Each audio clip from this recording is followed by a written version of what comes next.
С 30-х годов прошлого века в Башкирском государственном аграрном университете началась подготовка специалистов в области пчеловодства. По профилю технология производства продуктов пчеловодства готовит бакалавров и магистров на базе кафедры пчеловодства, частной зоотехнии и разведения животных.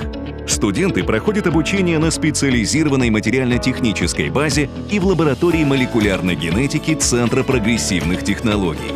Практические занятия студенты проходят на учебных и научно-производственных пасеках, расположенных в экологически чистых районах республики. Одна из них находится в заповеднике Шульган-Таш. Здесь, так же как и на других пасеках, проводят научные исследования, результаты которых внедряются в производство и используются в учебном процессе.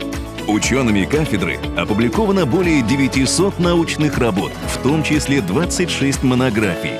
Их разработки широко используются специалистами всей страны. Университет является организатором конкурсов по пчеловодству, а также постоянным их участником. В частности, на базе университета проводятся соревнования по компетенции пчеловодства такого престижного всероссийского чемпионата, как «Молодые профессионалы WorldSkills Russia». Башгау вошел в федеральный план для посещения участниками 47-го конгресса Апимондия, который пройдет в Уфе в 2022 году. Башкирский аграрный университет можно без преувеличения назвать одним из важнейших мировых центров образовательного, научного и практического развития пчеловодства.